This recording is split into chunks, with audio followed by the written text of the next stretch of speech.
Kabar baik datang dari Timnas Indonesia. Skuad Garuda dikabarkan akan diperkuat dengan pemain muda yang bertalenta. Siapa mereka? Kini Fairplay Space akan menyajikan beritanya sebagai berikut.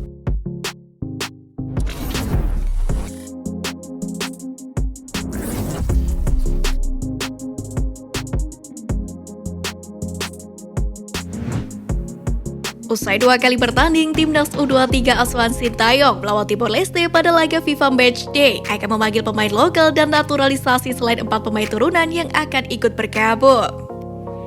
Hal ini dilakukan Sintayong agar adanya perubahan dan kemenangan terhadap Timnas U23 pada Piala AFF U23 di Kamboja nanti.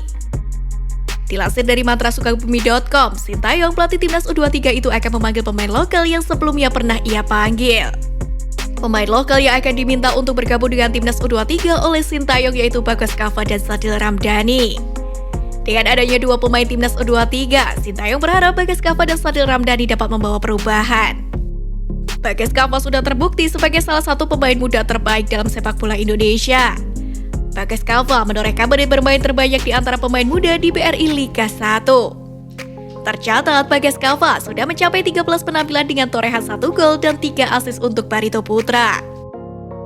Sebagai pemain muda, saya merasa masih memiliki banyak kekurangan yang harus dibenahi, itulah mengapa, serta masalah belum mendapat panggilan Timnas Indonesia Senior dan U23.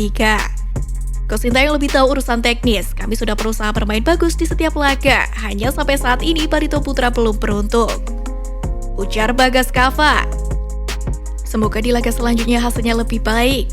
Momen sedihnya kalau tidak mendapat panggilan Timnas, tapi saya tidak pernah larut, justru saya semakin termotivasi untuk meningkatkan kemampuan agar bisa dipanggil lagi.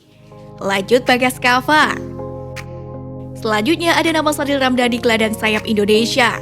Ia sudah pulih setelah mengalami cedera beberapa waktu lalu di Liga Malaysia dan siap memperkuat Timnas U23 di Piala AFF U23. Sadil mengatakan bisa beraksi dalam sepekan ke depan setelah rutin jalani fisioterapi. Sebelumnya, Sadil Ramdhani memutuskan pulang dan jalani pemulihan di Indonesia setelah kontraknya habis bersama Sabah FC. Alhamdulillah sudah membaik sekarang, sudah latihan normal. Mungkin 1 atau 2 minggu lagi sudah bisa main. Tutur Sadil Ramdhani. Kondisi Sadil Ramdhani sendiri sudah sekitar 85%. Dia pemulihan di klinik ortopedis Sio Kendari. Jelas Noel. Ketika disinggung hal tersebut, Sadil Ramdhani mengaku belum mengetahui secara pasti dan belum mendapat informasi apapun soal peluang ke Piala AFF U23 2022.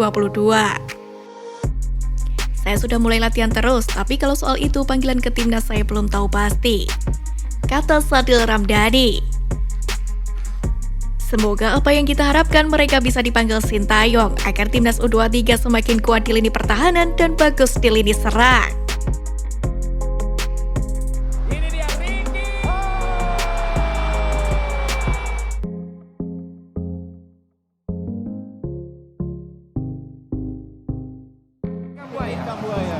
Dari Papua.